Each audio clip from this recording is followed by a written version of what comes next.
아산시가 접종 완료율 80%를 넘기면서 코로나19 예방접종센터 운영을 종료했습니다. 천안시 역시 오는 19일 이후 운영을 종료할 예정입니다. 내년부터 천안과 아산 두 도시 모두 수도권 전철과 시내버스 간 환승 할인이 적용됩니다. 천안은 독자적인 환승 체계를, 아산은 알뜰 교통카드제를 선택했습니다. LH 세종특별본부가 다음 달 중 세종시에서 공공분양주택 공급을 예고했습니다. 주택 공급에 관한 제도 개선이 이루어지기 전이어서 청약 열기가 상당히 뜨거울 전망입니다. 아산시가 수능 전날인 17일 선별검사소 야간 운영을 실시합니다. 제30대 천안시 부시장에 신동헌 전 충남도의회 사무처장이 취임했습니다.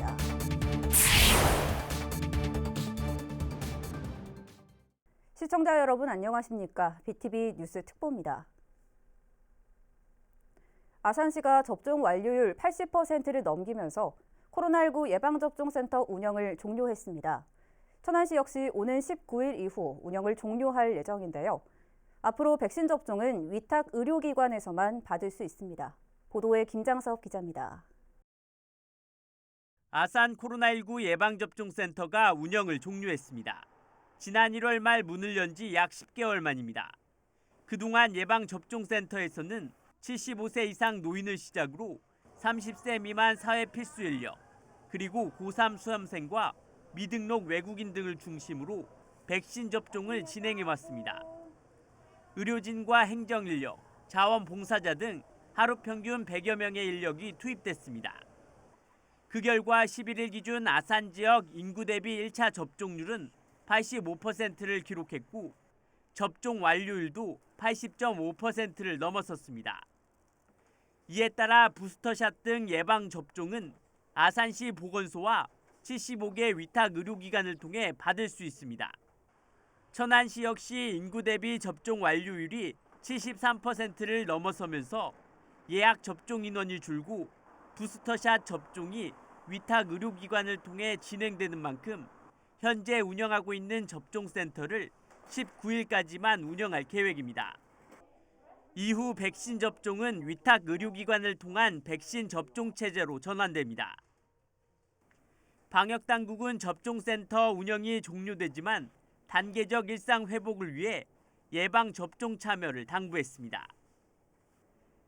신속한 백신 접종을 위해 쉴 새 없이 달려온 예방접종센터. 위드 코로나 시작의 발판이 됐습니다. BTV 뉴스 김장섭입니다. 아산시가 수능 전날인 17일 선별검사소 야간 운영을 실시합니다. 야간 운영 시간은 낮 4시부터 밤 10시까지며 이순신 종합운동장 선별검사소에서 진행됩니다. 아산시는 신속하게 결과를 확인할 수 있도록 조치할 예정이며 수능 전 발열이나 기침 등 증상이나 확진자와 접촉했을 경우 곧바로 선별검사소에서 검사받아 줄 것을 당부했습니다. 제30대 천안시 부시장에 신동헌 전 충남도의회 사무처장이 취임했습니다. 신 부시장은 15일 시청 브리핑실을 방문해 천안은 충남의 자동차 산업, 반도체와 관련된 핵심 산업축을 담당하고 있다며 지역 발전을 위해선 반도체 분야와 연구개발 집적지구 등의 특색을 살려나가야 한다고 강조했습니다. 이어 충북 오송이 국내 바이오 제약, 의료 분야 산업에 강점을 갖고 있지만 천안도 이 분야를 발전시킬 능력을 가지고 있어 전략적 구상이 필요하다고 말했습니다. 지방고시에 합격해 1996년 공직을 시작한 신 부시장은 충청남도 환경녹지국장과 경제통상실장 등을 역임했습니다. 내년부터 천안과 아산 두 도시 모두 수도권 전철과 시내버스 간 환승 할인이 적용됩니다. 천안은 독자적인 환승 체계를, 아산은 알뜰 교통카드제를 선택했는데 박상돈 천안시장과 오세연 아산시장에게 각기 다른 제도를 선택한 속내를 들어봤습니다. 송용환 기자의 보도입니다. 수도권 전철과 지역 시내버스 간 환승 할인은 지난 2005년 전철 개통 이후 천안과 아산 시민들의 수건 사업이었습니다. 특히 수도권에서 통학하는 대학생들의 민원이 많았습니다. 마침내 내년부터 두 도시에서도 환승 체계가 도입됩니다. 먼저 아산은 내년 1월부터 국토부와 충남도가 지원하는 알뜰 교통카드 제도를 도입합니다. 초기 예산 부담이 적고 시스템 개발 기간이 필요 없어 빠른 시행이 가능하다는 장점이 있습니다. 이걸 선택한 이유는 이 부분은 내년 1월 1일부터 시행이 가능합니다. 그리고 또 재원 부담도 사실 한 20억 정도인데 이 알뜰 교통카드제는 국가가 이미 지원을 해주고 있고 충남도 함께하기 때문에 그 부분에서 시비 부담이 좀 덜한 부분이 있어서 저희는 선택을 한 거고요. 반면 천안은 34억 원의 시스템 구축 비용을 들여 수도권 환승 체계와 동일한 방식을 채택했습니다. 내년 3월부터 적용되는데 이용자들이 내야 하는 연회비가 없고 추가적인 카드 발급도 하지 않아도 됩니다.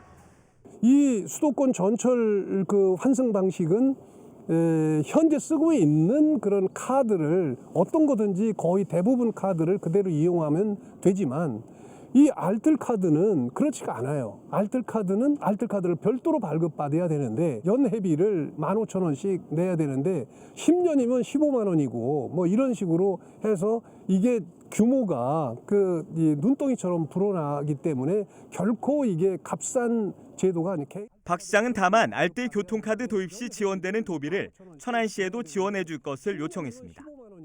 서로 다른 환승 체계를 선택한 두 도시. 과연 어떤 결과를 낳을지 주목됩니다. BTV 뉴스 송용환입니다. 15일 오후 12시 17분쯤 아산 탕정면 갈산리의 한 창고에서 불이 났습니다. 이 불로 건물 한 동이 모두 탔지만 다행히 인명피해는 발생하지 않았습니다. 소방당국은 소방차 등 10여 대를 투입해 화재를 진압했으며 검은 연기가 발생해 신고를 했다는 목격자 등의 진술을 토대로 정확한 피해 규모와 원인을 조사할 계획입니다. 임신부에게 5에서 30%의 할인 혜택을 주는 임신부 우대 스토어에 참여하는 점포가 늘고 있습니다. 천안시는 사업 첫 해인 2019년 43곳에서 지난해 102곳, 올해 135곳으로 늘어났다고 밝혔습니다. 참여 점포는 일반 음식점이 56곳으로 가장 많았고 휴게 음식점과 미용업, 화원 등이 그 뒤를 이었습니다. 시 관계자는 올해는 대표 빵 맛집으로 선정된 14곳의 업소가 참여해 임신부들에게 호응을 얻을 것으로 기대된다고 말했습니다. 천안시와 충남 아동보호 전문기관은 오늘 19일 아동학대 예방의 날을 맞아 15일부터 19일까지 아동학대 예방주간 행사를 엽니다. 시는 이 기간 지역에서 발생한 아동학대 현장 등을 담은 사진전과 아동학대 예방과 관련한 홍보물과 컵홀더를 배부하는 캠페인도 실시합니다. 시 관계자는 아동이 안전하고 행복한 도시가 될 수 있도록 이번 행사에 많은 참여와 관심을 당부했습니다. 천안 지역 중소기업 제품 판매 장터가 오늘 19일 오전 10시부터 시청 주차장에서 열립니다. 이번 행사는 지역 중소기업 제품의 홍보와 판로 개척을 위한 것으로 호두 육포와 천연 라텍스 베개, 마스크 등 11개 기업 제품을 선보입니다. 행사 당일 현장 구매는 물론 시 홈페이지와 블로그에 게재된 업체 연락처를 통해 사전 예약도 받습니다.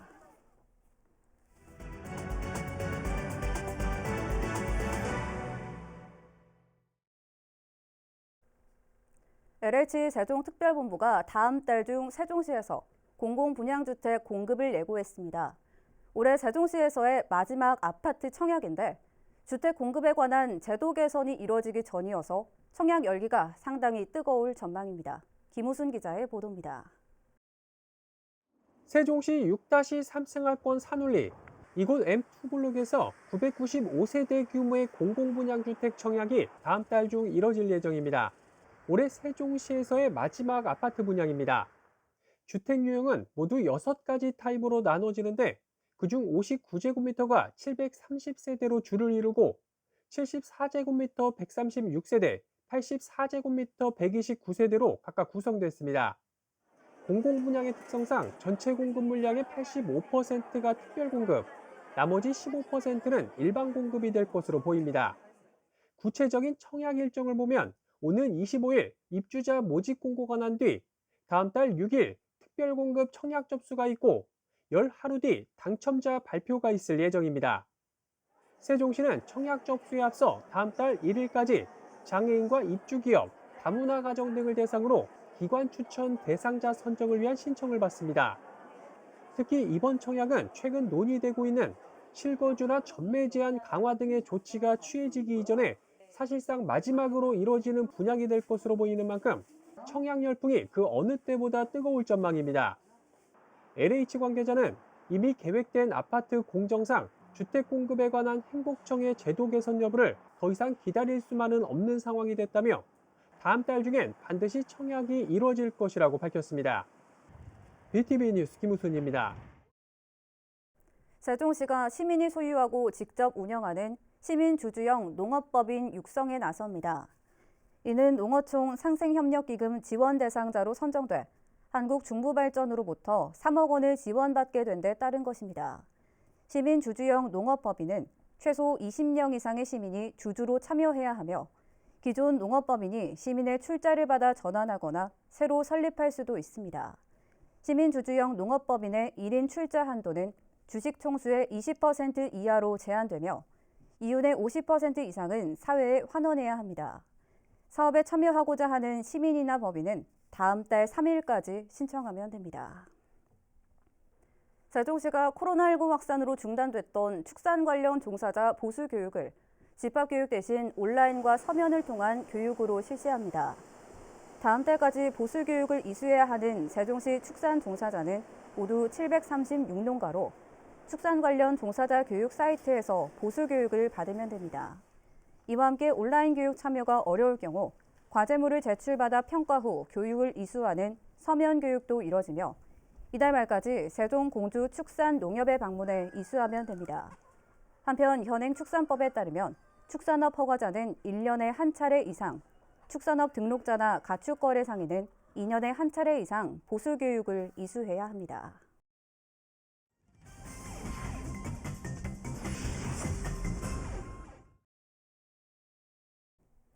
우리 지역 시의원이 본회의에서 한 5분 발언을 들어보는 시간입니다.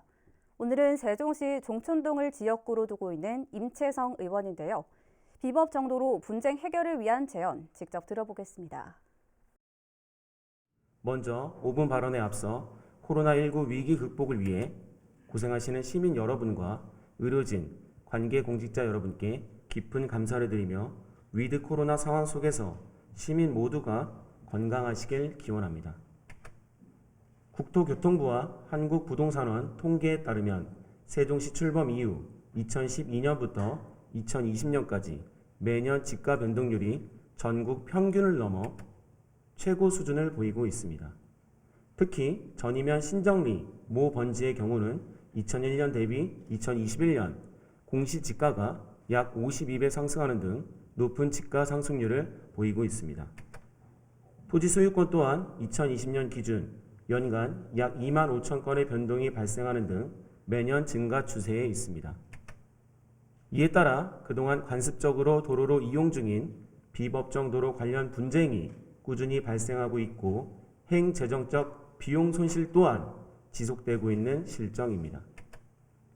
비법정 도로란 도로법 등 관계 법령에서 지정한 도로가 아닌 경우로서 과거 마을 주민 편의를 위해 토지 소유자의 동의를 받아 개설된 관습도로, 마을 안길, 농로 등을 말합니다. 비법정 도로로 이용하던 부지가 매매, 상속 등으로 소유권이 변결될 경우 토지 소유자의 사유재산권 행사로 인하여 지역 갈등과 개인 간 분쟁이 지속적으로 발생하고 있는 것입니다. 최근 3년간의 분쟁 사례 조사 결과 연기면, 전이면, 연서면에서는 비법정 도로에 축대와 같은 지작물을 설치하여 주민 통행을 제한하였고 전동면에서는 비법정 도로로 편입된 토지를 세종시에서 매입할 것을 요구하는 등 지속적인 분쟁이 발생하고 있는 실정입니다. 또한 세종시를 상대로 도로보장시설 철거, 토지보상금 등을 청구하는 소송도 수차례 제기되는 등 각종 민원이 끊이지 않고 있습니다. 이에 본 의원은 세종시 비법정 도로 분쟁을 완화시키기 위한 몇 가지 제안을 드리고자 합니다. 첫째, 지적 제조사 사업 확대로 현지 여건에 맞는 지적 정리를 추진해야 합니다. 2013년부터 2030년까지 37개 지구 9,177필지를 대상으로 진행 중에 있는 지적 제조사 사업은 현행도로 기능 유지와 사유재산권 보호를 위한 가장 실질적인 방안이므로 확대 추진을 통해 비법정 도로 분쟁을 효율적으로 해결할 수 있을 것입니다. 둘째, 토지 사용 승낙서에 통일된 표준안을 사용하여야 합니다.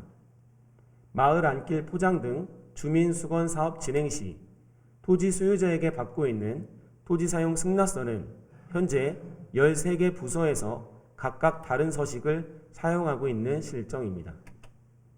상속, 매매 등으로 소유권 이전 사유 발생 시에도 승낙서 효력이 유지될 수 있도록 승낙서 표준안을 마련하여 세종시 및 읍면동 사업 추진 시 활용하도록 하면 비법정 도로 관련 분쟁 예방에 도움이 될 것으로 생각됩니다. 셋째, 비법정 도로의 도로 지정 근거가 되는 상위 법령과 자치법규의 개정이 필요합니다. 세종시 건축조례에 따라 비법정 도로의 도로 지정은 가능하지만 상위 법령인 건축법에 따르면 국토계획법에 따른 도시지역 및 지구단위 계획구역 외의 지역으로서 동이나 읍이 아닌 면지역은 해당 조례 규정을 적용하지 못하고 있습니다. 이에 따라 비법정 도로 분쟁 발생의 주요 장소가 되는 면지역의 도로 지정을 할 수 없는 한계가 있으므로 비법정 도로 분쟁 해결을 위한 상위 법령 개정 등을 관계부처에 건의할 필요가 있습니다.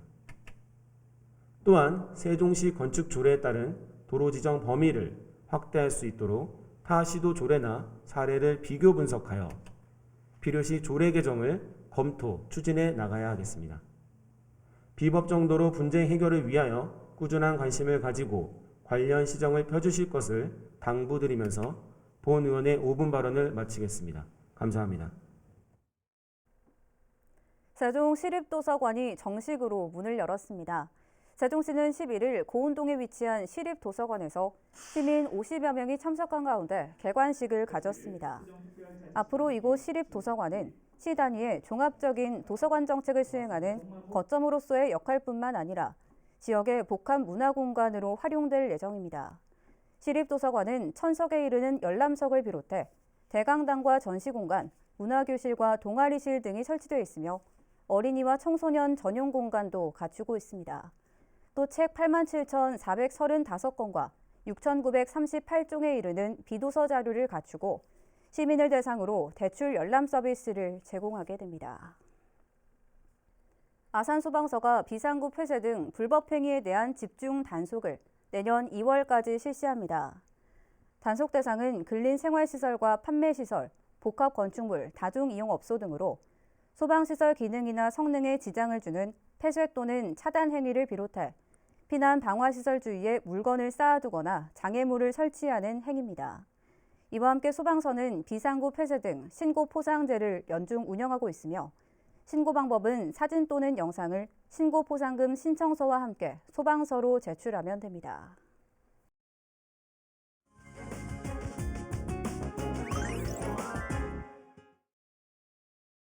일상에서의 건강한 생활을 안내하는 알기 쉬운 건강상식 시간입니다. 오늘은 우리 일상생활에서 쉽게 경험할 수 있는 안구 건조증에 대해 알아보겠습니다. 전문의들은 컴퓨터나 스마트폰과 같은 영상 매체 사용을 줄이는 것도 큰 도움이 된다고 조언하는데요. 영상 만나보겠습니다. 오늘은 안구 건조증에 대해 설명해 드리겠습니다. 요즘 컴퓨터와 스마트폰을 자주 보는 분들이 늘어나면서 안구 건조증을 호소하는 경우가 많습니다. 또한 환절기 찬바람이 불기 시작하면서 건조한 날씨로 인해 인공 눈물을 사용하시는 분들이 늘고 있습니다. 안구 건조증이란 눈물이 부족하거나 눈물이 지나치게 증발되어 생기는 증상입니다. 눈물은 눈을 부드럽게 해주고 살균 작용을 하는데 이러한 눈물이 부족할 경우에는 눈이 건조해지고 뻑뻑해지며 시리거나 충혈이 되고 쉽게 피로해질 수 있습니다. 심한 경우에는 두통을 일으키기도 합니다. 안구 건조증은 TV나 스마트폰, 컴퓨터와 같은 영상 매체를 많이 사용하는 경우 발생할 수 있습니다. 또한 건조한 실내 환경이나 영양 부족, 스트레스에 의해서도 발생할 수 있습니다. 이러한 안구 건조증은 보통 인공 눈물을 사용하여 눈을 촉촉하게 해주시면 도움이 됩니다. 하지만 이는 근본적인 해결 방법이 되기에는 어려움이 있습니다. 안구 건조증은 생활 습관과 환경을 개선하는 것이 무엇보다 중요합니다. 첫 번째로 TV, 컴퓨터, 스마트폰과 같은 영상 매체의 사용을 줄입니다. 두 번째, 장시간 영상 매체를 사용하지 않고 30분마다 한 번씩 눈을 감거나 편안하게 먼 산을 보면서 눈에 휴식을 줍니다. 세 번째로는 실내 환기를 자주 시키고 건조하지 않게 유지합니다. 네 번째로 컴퓨터를 사용 시 목과 허리를 똑바로 세워 앉아 사용합니다. 장시간 동안 앉거나 누워서 컴퓨터, 스마트폰을 많이 사용하신 분들의 경우 안구 건조증과 더불어 뒷목이나 어깨 통증, 두통 등을 호소하시는 경우가 많습니다. 그러므로 목 주위 근육을 자주 스트레칭해 주시는 것도 안구 건조증 예방 및 치료에 큰 도움이 되실 수 있습니다. 다음은 안구 건조증에 도움이 되는 지압혈 자리를 알려드리겠습니다. 먼저 태양혈입니다. 관자놀이로 많이 알고 계신데요. 양손가락으로 태양혈 부위에 작은 원을 그리면서 가볍게 지압해 줍니다. 다음은 풍지혈입니다. 목 뒤의 긴장을 풀기 위해 양측 엄지손가락을 활용하여 풍지혈 주위를 지압해 주시면 목과 어깨 결림이 풀리는 데 도움이 되실 수 있습니다. 한의학에서는 침, 추나 부항치료 등을 통해 눈 주위의 경혈을 자극하여 기혈의 순환을 돕고 목 뒤 근육을 풀어주면서 머리 위로 쏠리는 열감을 경감시켜 줄 수 있습니다. 안구 건조증이 만성화되신 환자분들의 경우에는 피로감을 낮추고 눈 주위의 열기를 가라앉히는 한약 처방을 통해 안구 건조증을 치료할 수 있습니다. 생활 속에서 드실 수 있는 차로는 결명자나 국화차가 눈의 건강에 도움을 줄 수 있습니다. 결명자는 스트레스로 인해 간화가 왕성한 것을 치료하고 눈을 맑게 해주는 효능이 있으며 변비에도 활용되는 약재 중 하나입니다. 두 번째로 국화입니다. 국화는 위로 치밀어 오르는 열기를 식히며 눈을 밝게 해주는 효능이 있는 약재입니다. 점점 추워지는 환절기, 오늘 알려드린 생활 습관과 환경 개선 등을 통해 안구 건조증을 예방하시고 치료하시는 데 도움이 되시길 바랍니다.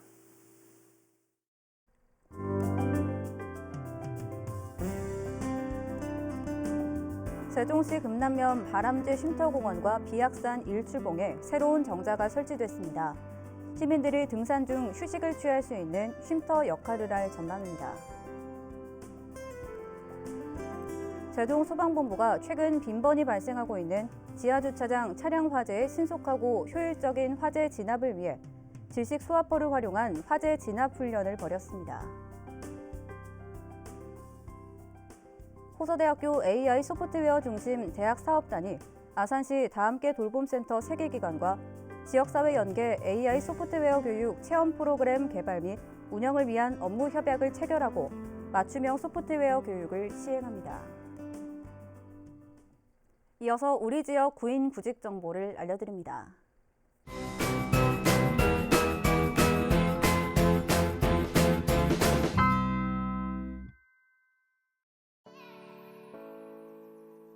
주식회사 그린환경에서 경영관리 및 사무보조 업무를 담당할 직원 1명을 채용합니다.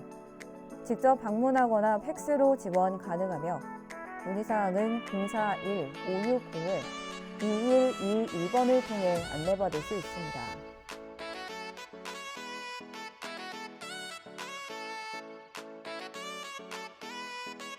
이세복 세무회계사무소에서 세무회계사무원 1명을 채용합니다. 직접 방문하거나 팩스로 지원 가능하며 문의사항은 041-566-2378번을 통해 안내받을 수 있습니다.